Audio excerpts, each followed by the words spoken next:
이제 이혼하자. 여기 도장 찍어.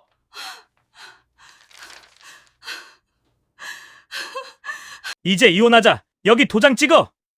남편이 그렇게 말했을 때 저는 3년간의 간병이 단 한마디로 끝나는 걸 느꼈습니다.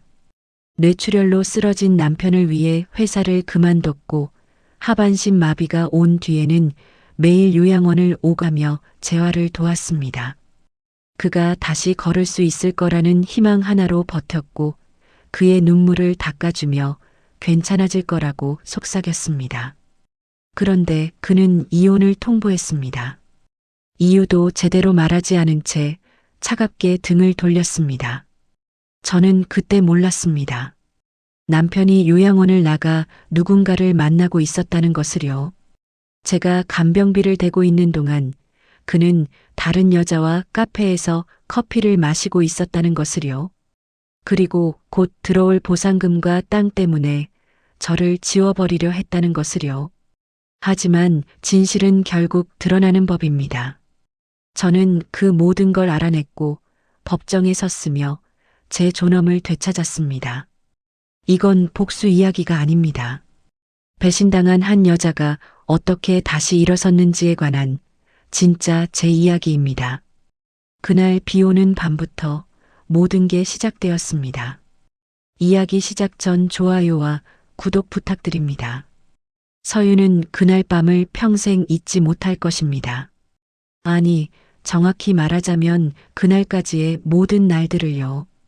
결혼 2년 차, 연애 기간까지 합치면 9년을 함께한 남편 재혁과의 시간은 그녀에게 있어 인생에서 가장 안정적이고 따뜻한 계절이었습니다. 38배 나이에 만난 사랑이었지만, 아니 오히려 그 나이였기에 더 소중했던 인연이었지요.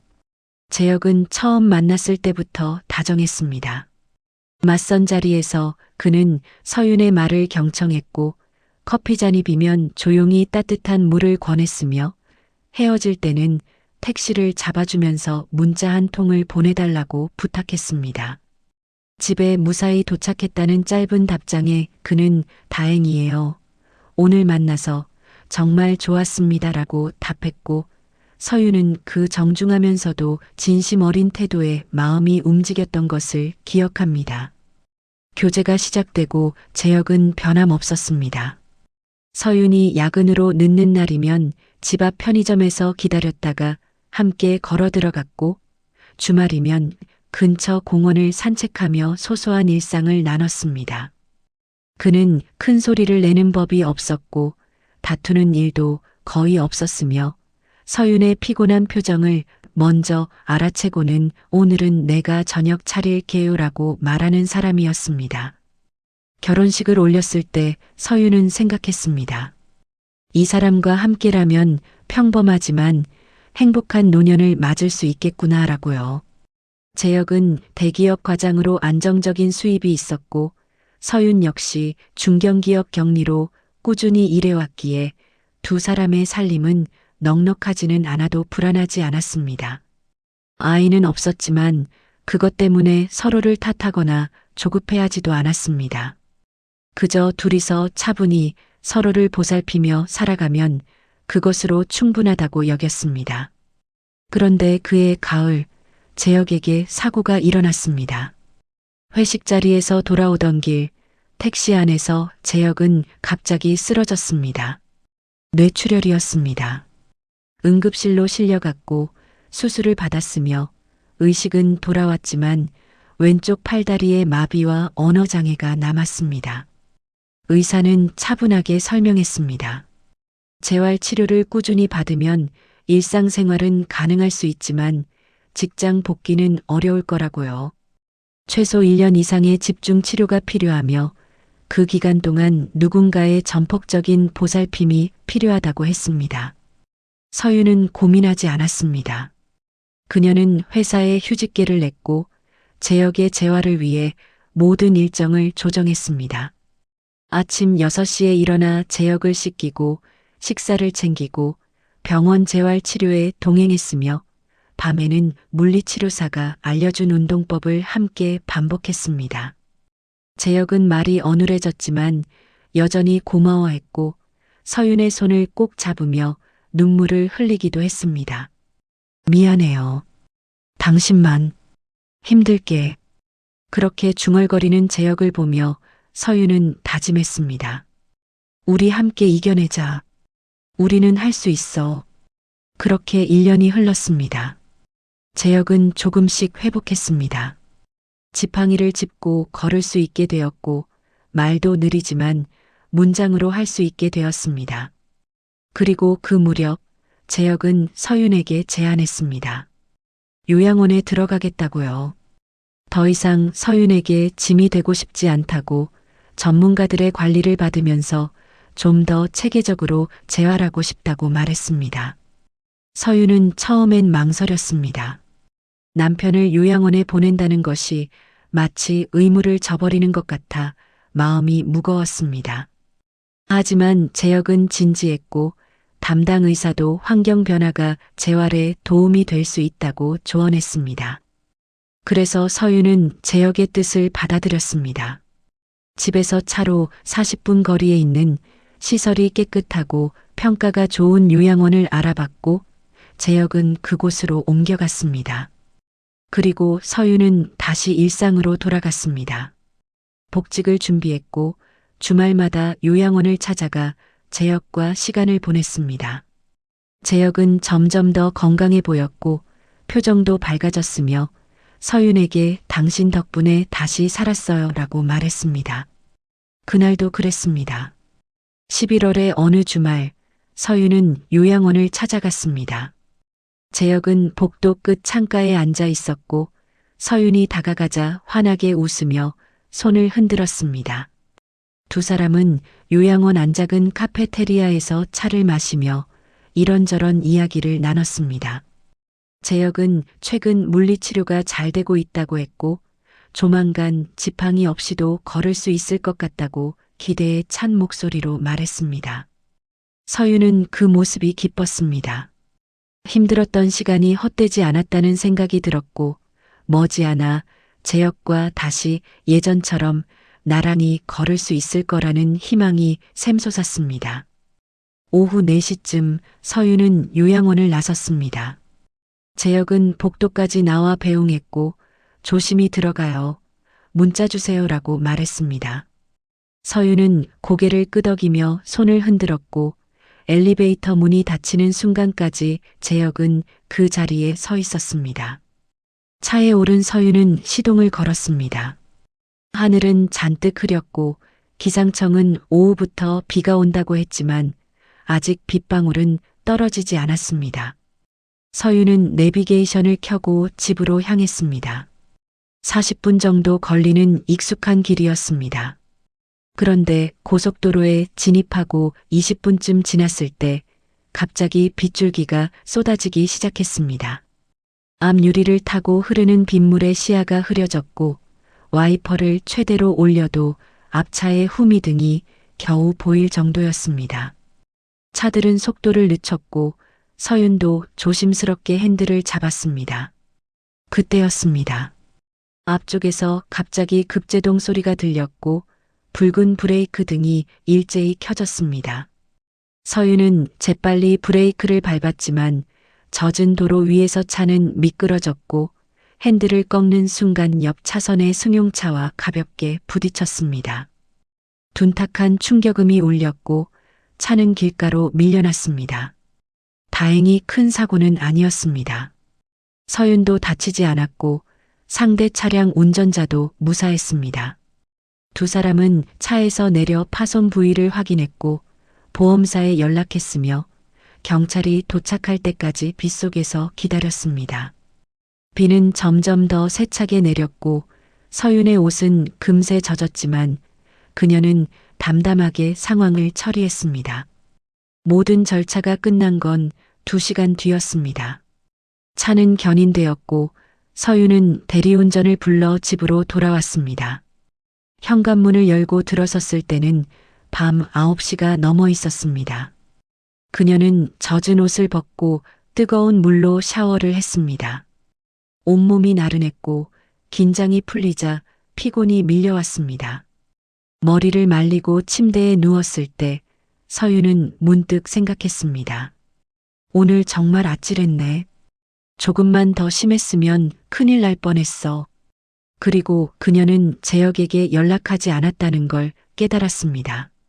요양원을 나설 때 문자를 보내겠다고 했지만 사고 때문에 까맣게 잊고 있었던 것입니다. 휴대폰을 들었을 때는 이미 자정이 가까웠고 재혁은 아마 잠들었을 시간이었습니다. 서윤은 짧게 문자를 남겼습니다. 오늘 작은 접촉사고가 있었어요. 괜찮으니 걱정 마세요. 내일 전화할게요. 그리고 그녀는 눈을 감았습니다. 빗소리가 창문을 두드렸고 서윤은 그 소리를 들으며 깊은 잠에 빠져들었습니다. 그날 밤 서윤은 알지 못했습니다. 그 선택의 순간이, 그 비오는 밤이 그녀의 인생을 완전히 뒤바꿀 거라는 것을요. 다음 날 아침 서윤은 요양원에 전화를 걸었습니다. 간호사가 받았고 재혁을 바꿔주겠다고 했지만 한참을 기다려도 목소리가 들리지 않았어요. 이상하다고 생각할 즈음 간호사가 다시 전화를 받으며 조심스럽게 말했습니다. 재혁 씨가 컨디션이 안 좋아 보인다고, 어젯밤부터 계속 뒤척이며 잠을 제대로 못 잤다고, 가능하면 오늘 한번 들러주실 수 있겠냐고 물었습니다. 서윤은 가슴이 철렁했습니다. 어젯밤 문자를 늦게 보낸 게 마음에 걸렸고 혹시 재혁이 걱정을 많이 한 건 아닐까 싶어 서둘러 준비를 했습니다. 주말이었지만 다시 차를 빌려 타고 요양원으로 향했고 도착했을 때는 오전 11시쯤이었습니다. 재혁은 침대에 누워 있었습니다. 창밖을 바라보고 있던 그는 서윤이 들어서자 고개를 돌렸고 그 순간 서윤은 남편의 표정이 평소와 다르다는 걸 느꼈습니다. 어딘가 어두웠고 입술은 굳게 다물어져 있었으며 눈빛은 초점 없이 흔들렸습니다. 서윤이 침대 옆에 앉으며 손을 내밀었지만 재혁은 그 손을 잡지 않았습니다. 그저 가만히 천장을 올려다보며 입을 열었고 그의 목소리는 평소보다 낮고 떨렸습니다. 어젯밤에 왜 연락이 없었어요? 서윤은 사고 이야기를 꺼냈습니다. 큰 사고는 아니었고 자신도 다치지 않았으며 다만 처리하느라 정신이 없어서 연락이 늦었다고 차분히 설명했습니다. 재혁은 고개를 끄덕였지만 표정은 여전히 굳어 있었습니다. 그리고 한참 뒤 그는 다시 입을 열었습니다. 밤새 연락을 기다렸어요. 혹시 무슨 일이 생긴 건 아닌가, 혹시 다친 건 아닌가, 계속 그 생각만. 말끝을 흐리는 재혁의 눈가에 눈물이 맺혔습니다. 서윤은 미안함이 밀려왔고 남편의 손을 꼭 잡으며 괜찮다고, 이제 다 괜찮다고 속삭였습니다. 재혁은 그제야 작게 웃었지만 그 웃음은 어딘가 쓸쓸해 보였습니다. 그날 이후 서윤은 매일 재혁에게 연락을 넣기 시작했습니다. 아침에 일어나면 문자를 보냈고 점심시간에는 전화를 걸었으며 저녁에도 하루 일과를 간단히 전했습니다. 재혁은 그 연락을 기다렸고 조금이라도 늦으면 먼저 전화를 걸어왔습니다. 처음엔 자연스러운 일이라고 생각했어요. 요양원에 혼자 있는 남편이 외로울 테니 그 정도는 해줄 수 있다고 여겼습니다. 하지만 시간이 지나면서 무언가 달라지기 시작했습니다. 재혁은 서윤이 어디에 있는지, 누구와 있는지, 무엇을 하고 있는지 자세히 물었습니다. 회사 복직 준비 때문에 친구를 만났다고 하면 누구를 만났는지, 어디서 만났는지, 몇 시에 헤어졌는지 하나하나 확인했습니다. 서윤은 대수롭지 않게 대답했지만 그 질문들이 점점 잦아지고 구체적으로 변해가는 게 느껴졌습니다. 그리고 그해 겨울, 재혁에게 또 한 번의 사고가 일어났습니다. 요양원 복도를 걷던 중 중심을 잃고 넘어진 겁니다. 지팡이를 짚고 있었지만 미끄러운 바닥에 발이 헛디뎠고 그대로 엉덩이부터 떨어지면서 척추에 강한 충격이 가해졌습니다. 응급실로 실려갔고 검사 결과 척추 하부에 손상이 생겼다는 진단이 나왔습니다. 의사는 침착하게 설명했지만 그 내용은 서윤에게 청천벽력 같았습니다. 하반신 마비였습니다. 당장은 감각이 거의 없고 재활 치료를 받으면 일부 기능을 회복할 가능성이 있지만 완전한 회복은 장담할 수 없다고 했습니다. 최소 6개월에서 1년, 어쩌면 그 이상의 시간이 필요할 거라는 말도 덧붙였습니다. 재혁은 병실 침대에 누워 천장만 바라보았습니다. 말이 없었고 표정도 없었으며 서윤이 손을 잡아도 아무런 반응이 없었습니다. 그저 멍하니 마치 영혼이 빠져나간 사람처럼 허공을 응시할 뿐이었습니다. 서윤은 무너졌습니다. 두 번째 사고라는 현실 앞에서, 남편이 다시는 걷지 못할 수도 있다는 가능성 앞에서 그녀는 어떻게 해야 할지 알 수 없었습니다. 하지만 눈물을 보일 순 없었습니다. 재혁 앞에서 흔들리면 그는 더 무너질 것 같았고, 그래서 서윤은 억지로 웃으며 괜찮아질 거라고, 우리 함께 다시 이겨내자고 속삭였습니다. 재혁은 그때 처음으로 고개를 돌려 서윤을 바라보았습니다. 그리고 눈물을 흘리며 말했습니다. 미안해요. 정말 미안해요. 그 목소리는 너무 작고 떨렸고 서윤은 남편을 끌어안으며 함께 울었습니다. 두 사람은 한참을 그렇게 있었고 병실 창밖으로는 겨울비가 내리고 있었습니다. 퇴원 후 재혁은 다시 요양원으로 돌아갔지만 이번엔 상황이 달랐습니다. 휠체어가 필요했고 일상의 모든 것에 도움이 필요했으며 무엇보다 그의 마음이 달라졌습니다. 재혁은 점점 말이 없어졌고 서윤이 찾아가도 시선을 피했으며 가끔은 짜증을 내기도 했습니다. 어느 날 서윤이 과일을 깎아주려 하자 재혁은 손을 뿌리쳤습니다. 왜 자꾸 이런 걸 하냐고, 자신은 이제 아무것도 할 수 없는 사람인데 이런 게 무슨 의미가 있냐고 목소리를 높였습니다. 서윤은 놀랐지만 차분하게 대답했습니다. 의미가 있다고, 당신은 여전히 소중한 사람이라고, 우리는 함께 이겨낼 수 있다고 말했습니다. 재혁은 그 말에 울음을 터뜨렸습니다. 그리고 서윤의 손을 붙잡으며 용서를 빌었습니다. 자신이 짐이 되어서 미안하다고, 당신 인생을 망치고 있는 것 같아 괴롭다고 떨리는 목소리로 고백했습니다. 서윤은 그날 밤 집으로 돌아와 한참을 울었습니다. 남편의 고통이, 그 절망이 고스란히 전해졌고 자신이 더 잘해줘야 한다는 책임감이 가슴을 짓눌렀습니다. 그래서 그녀는 다짐했습니다. 더 자주 찾아가겠다고, 더 많이 웃어주겠다고, 재혁이 다시 희망을 가질 수 있도록 최선을 다하겠다고 결심했습니다. 그때부터 서윤의 일상은 완전히 무너졌습니다. 복직 계획은 무기한 연기되었고 주중에도 요양원을 찾아가는 날이 많아졌으며 집에 있을 때도 재혁에게서 오는 전화와 문자에 즉각 응대했습니다. 재혁은 서윤이 어디 있는지 궁금해했고 조금이라도 연락이 늦으면 불안해했으며 가끔은 밤 11시가 넘어서도 전화를 걸어 이야기 상대가 되어달라고 부탁했습니다. 서윤은 지쳐갔습니다. 잠은 부족했고 식사는 제대로 하지 못했으며 거울을 볼 때마다 수척해진 자신의 얼굴이 낯설었습니다. 친구들은 걱정하며 좀 쉬라고 조언했지만 서윤은 고개를 저었습니다. 남편이 힘들어하는데 자신이 쉴 수는 없다고, 이건 당연한 일이라고 스스로를 다독였습니다. 하지만 재혁의 태도는 점점 더 변해갔습니다. 그는 서윤이 누구를 만났는지 집요하게 물었고 대답이 조금이라도 애매하면 의심하는 눈빛을 보냈습니다. 친구를 만났다고 하면 남자친구인지 여자친구인지 확인했고 장을 보러 갔다고 하면 영수증 사진을 요구하기도 했습니다. 서윤은 처음엔 이해하려 했습니다.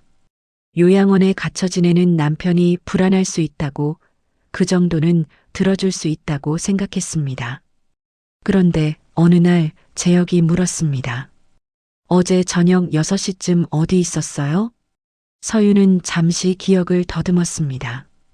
어제 저녁엔 집에서 설거지를 하고 있었다고 대답했습니다. 재혁은 고개를 끄덕이며 다시 물었습니다. 그럼 왜 전화를 안 받았어요? 3번이나 걸었는데. 서윤은 그제야 깨달았습니다.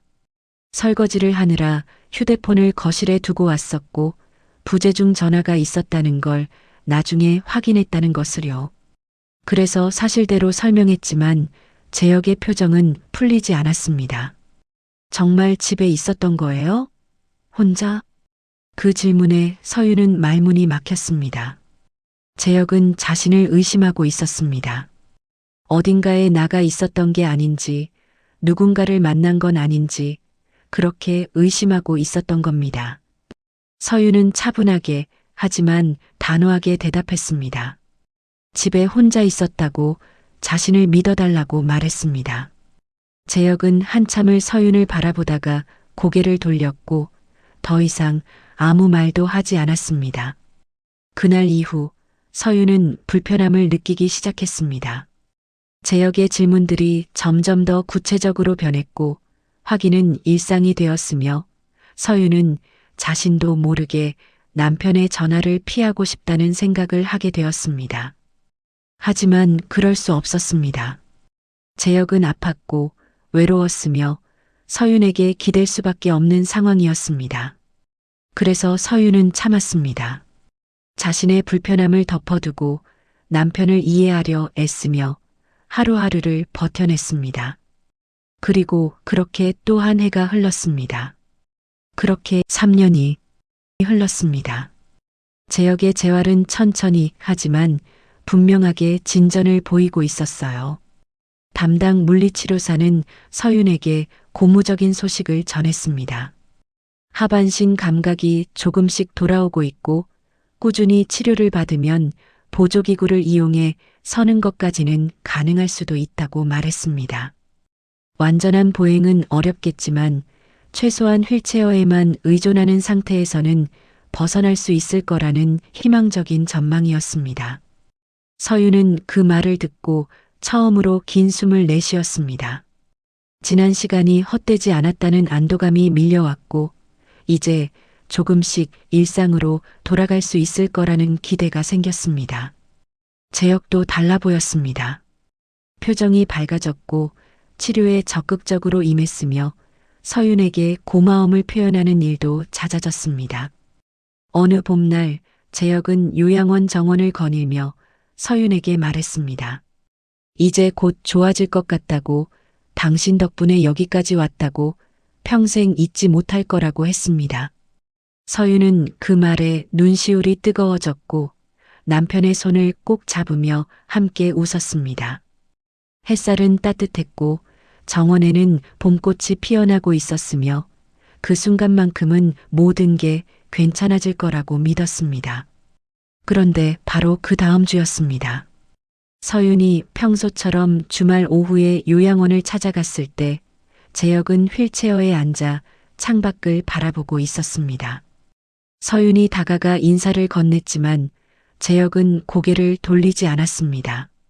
뭔가 이상하다고 느낀 순간 재혁이 천천히 입을 열었습니다. 이혼해요. 서윤은 귀를 의심했습니다. 무슨 말인지 이해할 수 없었고 잠시 멍하니 서 있다가 재혁의 얼굴을 들여다봤습니다. 재혁은 여전히 창밖을 보고 있었고 표정은 단단하게 굳어 있었으며 목소리는 낮지만 단호했습니다. 더 이상 당신한테 짐이 되고 싶지 않아요. 이혼하고 각자 살아요. 서윤은 말이 나오지 않았습니다. 갑작스러운 통보에 머릿속이 하얘졌고 뭐라고 대답해야 할지 알 수 없었습니다. 재혁은 계속 말했습니다. 자신은 이제 회복될 가망이 없고 당신의 인생을 더 붙잡고 있을 수 없으며 서로를 위해 이별하는 게 맞다고 차분하게 설명했습니다. 서윤은 고개를 저었습니다. 무슨 소리냐고, 왜 갑자기 이런 말을 하냐고 떨리는 목소리로 물었습니다. 재혁은 그제야 서윤을 바라봤습니다. 그의 눈빛은 냉정했고 입술은 굳게 다물어져 있었으며 어떤 감정도 읽을 수 없었습니다. 생각해 봤어요. 올해 이게 맞는 것 같아요. 서윤은 무릎이 꺾이는 것 같았습니다. 지난 4년의 시간이, 그 모든 헌신이, 함께 흘린 눈물이 한순간에 무너지는 기분이었습니다. 재혁에게 왜냐고, 무엇 때문이냐고, 자신이 뭘 잘못했냐고 물었지만 재혁은 대답하지 않았습니다. 그저 이혼 서류를 준비하라고, 변호사를 통해 연락하겠다고 말할 뿐이었습니다. 서윤은 그날 요양원을 나서며 울지 않았습니다. 울 수가 없었습니다. 너무 갑작스러워서, 너무 이해할 수 없어서, 감정이 마비된 것처럼 아무것도 느껴지지 않았습니다. 차에 오른 뒤에도 시동을 걸지 못하고 한참을 앉아 있었고, 해가 지고 어둠이 내려서야 겨우 집으로 돌아왔습니다. 그 후 일주일 동안 재혁은 전화를 받지 않았습니다. 문자도 답이 없었고 요양원에 찾아가도 면회를 거부했습니다. 간호사는 난처한 표정으로 재혁 씨가 만나고 싶지 않다고 전했고, 서윤은 복도에 서서 한참을 망설이다가 돌아설 수밖에 없었습니다. 도대체 왜일까요? 무엇이 문제였을까요? 서윤은 밤마다 되짚어봤습니다. 자신이 부족했던 건지, 재혁에게 상처를 준 건지, 어디선가 실수를 한 건지 기억을 더듬었지만 답은 나오지 않았습니다. 그러던 어느 날 시어머니에게서 연락이 왔습니다. 전화를 받자마자 시어머니는 차가운 목소리로 말했습니다. 만나서 이야기를 하자고, 할 말이 있다고 했습니다. 서윤은 불안했지만 거절할 수 없었고 약속 장소인 카페로 향했습니다. 시어머니는 이미 와 있었습니다. 창가 자리에 앉아 커피를 마시고 있던 그녀는 서윤이 다가가자 짧게 고개를 끄덕였고 자리에 앉으라는 손짓을 했습니다. 서윤이 마주 앉자 시어머니는 가방에서 서류 봉투를 꺼내 테이블 위에 올려놓았습니다. 이혼 합의서예요. 검토해 보세요. 서윤은 봉투를 바라봤습니다. 손을 뻗지 않았고 그저 멍하니 그것을 응시할 뿐이었습니다. 시어머니는 커피를 한 모금 마신 뒤 차분하게 말을 이어갔습니다. 재혁이 결심을 했으니 받아들이라고, 서로를 위해 깨끗하게 정리하는 게 좋다고 마치 사무적인 거래를 논하듯 설명했습니다. 서윤은 고개를 들어 시어머니를 바라봤습니다. 그리고 물었습니다. 왜 이렇게 갑자기 이혼을 하려는 건지, 재혁에게 무슨 일이 있었던 건지 알려달라고 조심스럽게 물었습니다. 시어머니는 잠시 침묵하더니 한숨을 쉬었습니다. 그리고 입을 열었습니다. 재혁이 곧 보상금을 받게 될 거예요. 서윤은 눈을 깜빡였습니다. 무슨 보상금인지 몰랐고 시어머니는 설명했습니다. 재혁이 요양원에서 넘어진 사고, 그게 시설 측의 과실로 인정되어 손해배상 소송이 진행 중이었다고요. 금액은 상당했고 조만간 합의가 이루어질 예정이라고 했습니다. 그리고 재혁 명의로 된 땅이 있어요. 재혁 아버지가 남긴 건데 곧 개발 예정 지역으로 묶인대요. 보상금이 나오면 그것도 상당할 거고요. 시어머니는 담담하게 말했지만 그 의미는 명확했습니다. 돈이 들어올 예정이니 이혼을 하고 재산을 정리하겠다는 뜻이었습니다. 서윤은 숨이 막혔습니다. 그래서였던 거예요. 갑작스러운 이혼 통보가, 면회 거부가, 모든 게 돈 때문이었던 겁니다. 서윤은 떨리는 목소리로 물었습니다. 그럼 지난 4년은 뭐였나요? 시어머니는 서윤을 바라봤습니다. 그 시선은 차갑지도 따뜻하지도 않았고 그저 무표정했습니다. 고마웠죠. 하지만 이젠 각자 살아야죠.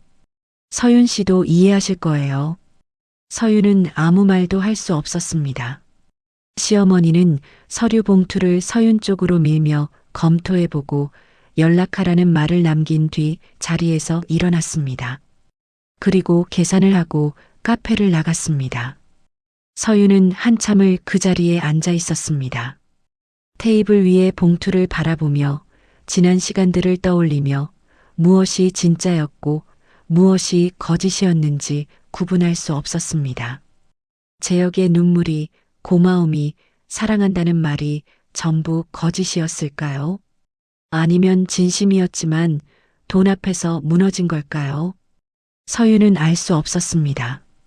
하지만 한 가지는 확실했습니다. 자신의 사년이, 그 헌신이, 그 모든 시간이 한순간에 배신당했다는 사실이었습니다. 그날 밤 서윤은 집에 돌아와 봉투를 열어봤습니다. 이혼 합의서에는 재산 분할 조항이 있었고 서윤에게 돌아올 몫은 턱없이 적었습니다. 결혼 생활 동안 서윤이 쓴 돈은 고려되지 않았고 간병 비용도 생활비도 아무것도 반영되지 않은 숫자였습니다. 서윤은 서류를 내려놓고 창밖을 바라봤습니다. 밤하늘은 어두웠고 별은 보이지 않았으며 그녀는 그 어둠 속에서 처음으로 깨달았습니다. 자신은 이용당했다는 것을요. 필요할 때 붙잡아두고 필요 없어지면 버려지는 존재였다는 것을요. 그리고 그 깨달음은 서윤의 무언가를 완전히 바꿔놓았습니다. 서윤은 이혼 합의서에 서명하지 않았습니다.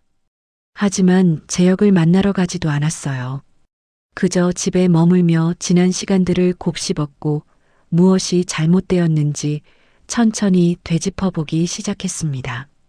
그러던 어느 날 문득 이상한 점들이 하나씩 떠오르기 시작했습니다.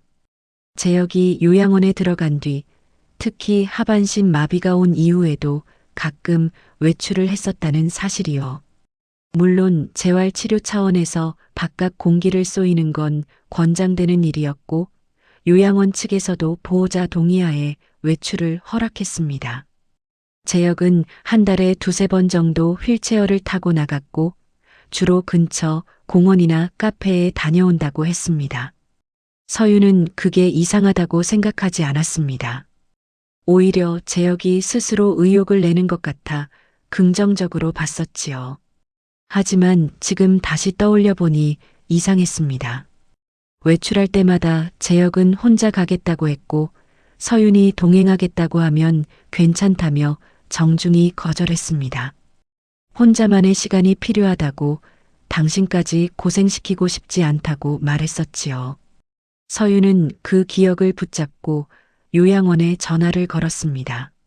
담당 간호사에게 재혁의 외출 기록을 확인할 수 있겠냐고 조심스럽게 물었고 간호사는 잠시 후 대답했습니다. 최근 6개월간 외출이 총 16번 있었고 모두 오후 시간대였으며 평균 3시간 정도 밖에 있다가 돌아왔다고 했습니다. 서윤은 전화를 끊고 달력을 펼쳤습니다. 재혁의 외출 날짜들을 적어 내려가며 패턴을 찾아봤지만 특별한 규칙은 보이지 않았습니다. 하지만 한 가지 확실한 건 재혁이 생각보다 훨씬 자주 밖에 나갔고 그 시간들에 대해 서윤에게 자세히 말한 적이 없었다는 점이었습니다. 그 주말 서윤은 요양원 근처로 차를 몰았습니다. 재혁을 만나러 간 게 아니라 주변을 둘러보기 위해서였어요. 요양원 근처에는 작은 상가가 있었고 카페 2~3곳과 편의점, 작은 식당들이 모여 있었습니다. 서윤은 차를 세우고 천천히 걸으며 주변을 살폈습니다. 한 카페 앞을 지나는데 안에서 일하는 직원이 서윤을 알아보는 듯 눈을 크게 떴습니다. 서윤이 멈춰서자 그 직원은 문을 열고 나와 조심스럽게 말을 걸었습니다. 혹시 요양원에 계신 분 보호자 아니냐고 전에 몇 번 뵌 것 같다고 했습니다. 서윤은 고개를 끄덕였고 직원은 잠시 망설이다가 입을 열었습니다. 사실 궁금한 게 있었다고 혹시 그분이 따님이랑 자주 오시는 건지 물었습니다. 서윤은 눈을 깜빡였습니다. 따님이라니 무슨 말인지 이해할 수 없었습니다. 직원은 설명했습니다. 몇 달 전부터 휠체어 탄 남자분이 젊은 여자분과 자주 왔었다고, 두 분이 창가 자리에 앉아 오래 이야기하는 걸 봤다고 했습니다. 여자분이 남자분을 살뜰히 챙기는 모습이 인상적이었고, 그래서 가족인 줄 알았다고 덧붙였습니다. 서윤은 가슴이 철렁했습니다. 젊은 여자라니 도대체 누구를 말하는 걸까요? 직원에게 더 자세히 물었지만 그저 30 초반쯤 되어 보이는 여성이었고 머리가 긴 편이었다는 것 외엔 기억나는 게 없다고 했습니다. 서윤은 카페를 나와 다른 곳들도 돌아봤습니다. 근처 식당 주인에게 물어보니 거기서도 비슷한 대답이 돌아왔습니다. 휠체어 탄 남자가 여자와 함께 왔었고 식사를 하며 다정하게 이야기를 나눴다고 했습니다. 주인은 부부인 줄 알았다고, 그런데 보호자분이 따로 계셨냐며 의아해했습니다. 서윤은 차에 돌아와 한참을 앉아 있었습니다. 머릿속이 복잡했고 무엇을 믿어야 할지 알 수 없었습니다. 재혁이 누군가를 만났다는 건 확실했지만 그게 누구인지, 왜 자신에게 말하지 않았는지는 알 수 없었습니다. 집으로 돌아온 서윤은 재혁의 물건들을 뒤지기 시작했습니다. 집에 남아있는 그의 옷가지와 서류들을 하나하나 살폈고 서랍 안쪽에서 오래된 휴대폰 하나를 발견했습니다. 결혼 전에 쓰던 기종이었고 배터리는 방전되어 있었습니다. 서윤은 충전기를 꽂고 기다렸습니다. 화면이 켜지자 암호를 입력했고 재혁의 생일로 간단히 풀렸습니다. 문자 목록을 열어보니 대부분 오래된 내용들이었지만 한 번호만큼은 최근까지 메시지가 오가고 있었습니다. 수신자 이름은 팀장님이었습니다.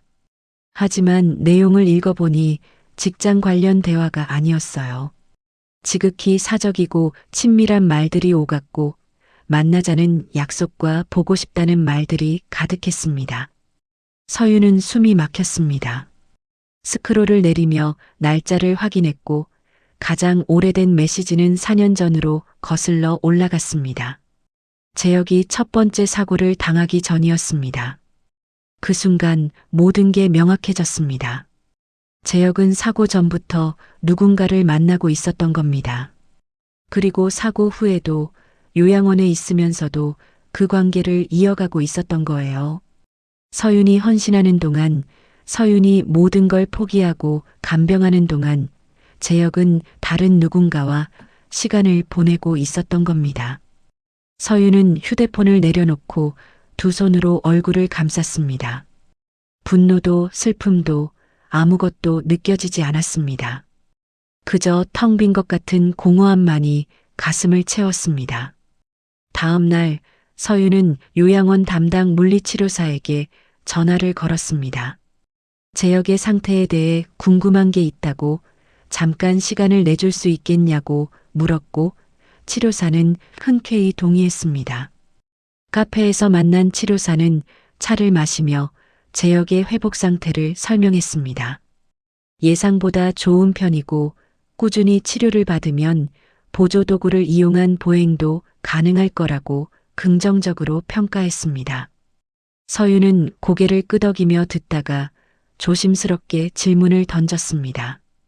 혹시 재혁이 외출할 때 누군가와 동행한 적이 있냐고, 혹시 젊은 여성을 본 적이 있냐고 물었습니다.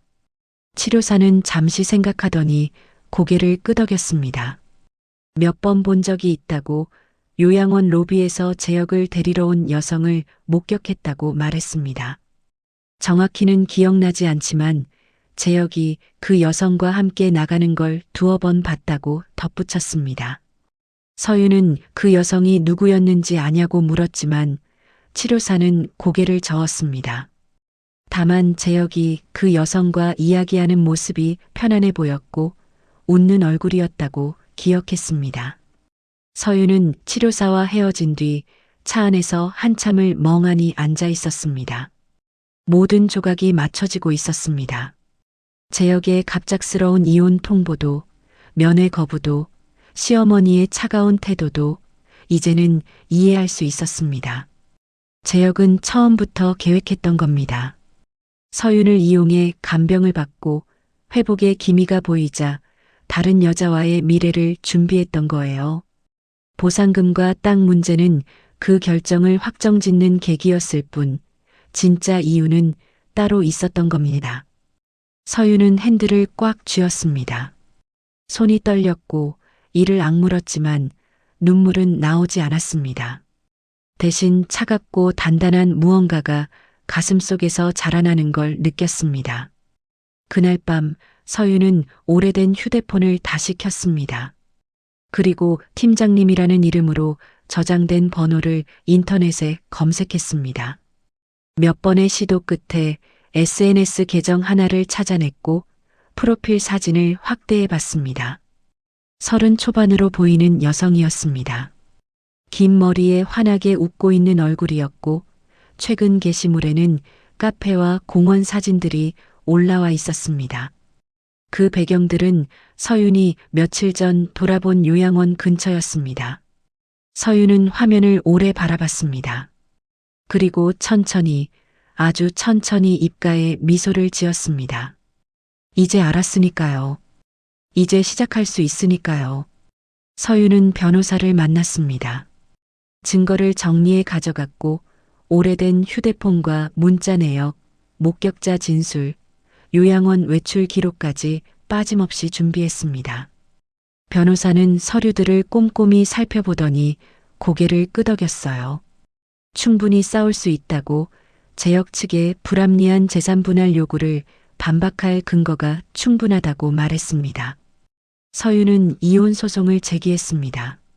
하지만 재혁이 제시한 조건을 받아들이는 게 아니라 정당한 몫을 요구하는 소송이었어요. 결혼 생활 동안 서윤이 쓴 비용, 간병 기간의 생활비와 의료비, 그리고 재혁의 외도에 대한 책임까지 모두 명시했습니다. 재혁 측은 당황했습니다. 서윤이 순순히 합의서에 서명할 거라 예상했는데 오히려 소송이 걸려온 겁니다. 재혁의 변호사는 협상을 제안했지만 서윤은 거절했습니다. 법정에서 모든 걸 밝히겠다고, 정당한 절차를 거치겠다고 단호하게 밝혔습니다. 그리고 서윤은 또 하나의 소송을 준비했습니다. 상간자 소송이었어요. SNS에서 찾아낸 여성 재혁과 몇 년간 관계를 이어온 그 사람을 상대로 손해배상을 청구했습니다. 변호사는 승소 가능성이 높다고 평가했고 서윤은 흔들림 없이 진행했습니다. 소송이 시작되자 재혁의 상황은 급격히 나빠졌습니다. 요양원 측과 진행 중이던 손해배상 소송이 생각처럼 풀리지 않았던 겁니다. 재혁 측은 시설 과실을 주장했지만 요양원은 재혁이 주의 사항을 무시하고 무리한 행동을 했다는 증거를 제시했습니다. CCTV 영상에는 재혁이 간호사의 만류에도 혼자 복도를 걷다가 넘어진 장면이 명확히 담겨 있었고 결국 법원은 쌍방 과실을 인정하며 보상금을 대폭 줄였습니다. 재혁이 기대했던 금액의 절반도 되지 않는 액수였어요. 게다가 재혁 명의로 된 땅도 문제가 생겼습니다. 개발 예정 지역으로 묶일 거라던 땅은 환경보호구역으로 재지정되면서 개발 계획 자체가 무산되었고 보상금은커녕 땅값도 오히려 떨어졌습니다. 재혁과 시어머니는 부동산 중개사무소를 찾아가 항의했지만 돌아오는 건 예측할 수 없었던 일이라는 변명뿐이었습니다. 그 소문은 빠르게 퍼졌습니다. 요양원 근처 상인들 사이에서 재혁이 부동산 중개소에서 고함을 지르고 난동을 부렸다는 이야기가 돌았어요. 휠체어를 탄 남자가 직원에게 욕설을 퍼붓고 책상을 쳤다는 목격담이 사람들 입에 오르내렸고 서윤의 귀에도 들려왔습니다. 서윤은 담담하게 그 소식을 들었습니다. 동정도 안타까움도 느껴지지 않았어요. 그저 인과응보라는 생각만 들었습니다. 그리고 어느 날 재혁에게서 연락이 왔습니다. 문자였습니다. 만나자는 짧은 메시지였고 서윤은 한참을 그 문자를 바라보다가 답장을 보냈습니다. 요양원 근처 카페에서 만나기로 했고 약속 날짜는 일주일 뒤였습니다. 약속 당일 서윤은 일부러 여유 있게 준비하고 나섰습니다. 단정한 옷차림에 가벼운 화장을 했고 거울 속 자신의 얼굴이 예전보다 밝아 보인다는 걸 느꼈습니다. 지난 몇 달 동안 서윤은 변했습니다. 소송을 준비하며 바빴고 변호사와 상담하며 법을 배웠으며 무엇보다 자신을 되찾아가고 있었습니다. 카페에 도착했을 때 재혁은 이미 와 있었습니다.